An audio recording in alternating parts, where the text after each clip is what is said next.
জয় যিশু। আজকে নতুন আবার একটা ভিডিও নিয়ে এসেছি আপনাদের সামনে। ভিডিওটা শুরু থেকে দেখতে থাকুন। আজকের কন্টেন্টটা হয়েছে যে প্রভু চাইলে সব কর্মই হবে। মানে প্রভু যদি মনে করে সব কাজ হবে, আর প্রভু যদি মনে না করে কোনো কাজই কিন্তু আমাদের জীবনে হবে না। আমাদের জীবনে চাওয়া পাওয়া সব কিছু কিন্তু প্রভুর উপরে নির্ভর করে। কারণ প্রভু কিন্তু ঈশ্বরের কিন্তু একটা অংশ। ঈশ্বরের ডান দিকে কিন্তু বিরাজমান আছেন, আর আমরা থাকি কিন্তু মর্তলোকে। তাই আমরা মর্তলোক থেকে যখনই কিছু কিছু প্রয়োজন পড়ে, কিছু চাওয়ার থাকে, কিছু পাওয়ার থাকে, তখনই কিন্তু আমরা ঊর্ধ্বমুখে স্বর্গলোকের দিকে তাকিয়ে আমরা কিন্তু প্রার্থনা করি যে হে প্রভু ঈশ্বর, আমি গভীর সংকটে বিপদে পড়ে গেছি, তুমি আমাকে উদ্ধার করো, আমাকে রক্ষা করো, এই সংকট বিপদের হাত থেকে তুমি আমাকে মুক্তি করো। কারণ বিপদ কিন্তু মানুষের জীবনে বলে কয়ে আসে না। কোনো মানুষ পৃথিবীতে জন্মগ্রহণ করার পর তার জীবনে যে বিপদ আসবে না, অমঙ্গল ঘটবে না, এ কথা কিন্তু কেউ বুকে হাত দিয়ে বলতে পারবে না। তাই আমাদের সৃষ্টিকর্তার উপরে কিন্তু নির্ভর হয়ে চলতে হবে, তার উপরে ভরসা করে আমাদের বাকি জীবনটা পার হতে হবে। কারণ তিনি ছাড়া আমাদের উদ্ধার নেই, আমাদের পরিত্রাণ নেই, আমাদের নিস্তার নেই। তাই সদাপ্রভুই আমার পালক, আমার অভাব হবে না।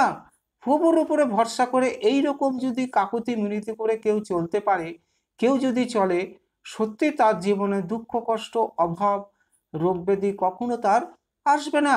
এই জন্য প্রত্যেক ব্যক্তিকে রোজ রাতে শোয়ার আগে কিন্তু প্রভুর কাছে পাপ অপরাধের কথা কবুল করতে হবে যে হে প্রভু এই ঈশ্বর, আমি সারাদিনে যে কর্মই করেছি কিনা, তাহলে তুমি আমাকে যদি ভুল ত্রুটি করে থাকি, তুমি আমায় ক্ষমা করে দাও প্রভু। পাপ অপরাধ থেকে তুমি আমাকে মুক্তি করে দাও, এবং আগামীকাল দিনটাও তোমার হাতে রাখলাম, যেন আমার ভালোভাবে দিনটা কাটে।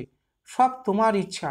এইভাবে প্রভুর কাছে কাকুতি মিনতি করে, প্রভুর কাছে প্রার্থনা করে, তারপরে প্রণাম করে কেউ যদি শুয়ে পড়ে, পরের দিনটাও তার ভালো যাবে। কখনো কিন্তু আমাদের বিপদ আপদে আসতে দেবে না। আর বিপদে কেউ যদি পড়েও যায়, প্রভু কিন্তু পরক্ষণে আমাদের কিন্তু পরিত্রাণ করে দেয়। কারণ প্রভু কহেন, যেহেতু তুমি আমার নাম স্মরণ লইয়াছ, তার জন্য আমি তোমাকে বাঁচাইব। এই পৃথিবীর সবাই তোমাকে ছেড়ে চলে যাবে, কিন্তু আমি তোমাকে ছাড়ব না। মৃত্যুর আগ পর্যন্ত তোমার আমি ডান হস্ত চেপে ধরে থাকবো। আমি প্রভু, আমি ঈশ্বর, আমি তো মানুষ নই, আমি ঈশ্বর। তাই তোমরা যখন যা বলো তখনই কিন্তু আমি তোমাদের আর্তনাদ শুনে সেই অনুযায়ী আমি কিন্তু পরিত্রাণ করি। তাই প্রভুর উপরে ভরসা করে চলতে হবে, এবং বিশ্বাস রেখে সমস্ত কর্ম আমাদের কিন্তু করতে হবে। আর ঈশ্বরের সরলতার পথেই আমাদের গমন করতে হবে। এখানে একজন ভাববাদী কহেন, একজন দুঃখী সমস্ত দিনই কিন্তু কষ্টে ভরা। একজন দুঃখ কষ্ট মানুষ, দুঃখী গরিব মানুষের সব দিনই কিন্তু দুঃখ কষ্টে ভরা থাকে, আর উদ্বেগজনক চিন্তাধারা এবং অমঙ্গলের আশঙ্কা দ্বারা, মানে সমস্ত দিনই কিন্তু উদ্বেগে ভাবে কাটে, এবং সমস্ত দিনই কিন্তু অমঙ্গলভাবেই চলতে থাকে। তাই বলছে, কিন্তু যার মন খুশি থাকে তার সব দিনই যেন ভোজের দিন। বলছে যে সমস্ত মানুষের মানে কি চিন্তাধারা খুশিতে থাকে, তার সমস্ত দিনই কিন্তু ভোজের দিন। মানে সমস্ত দিন আনন্দে উল্লাসিত থাকে, ভালো মন্দ খাবার দাবার খায় এবং প্রভুর নামটা যশ করে। আবার বলছে পরিস্থিতি যাই হোক না কেন, যে কোনো পরিস্থিতির মধ্যেই সেই ব্যক্তি থাকুক না কেন, তার আনন্দে উল্লাসিতে খুশির দিন ভাবে জীবনযাপন করবে।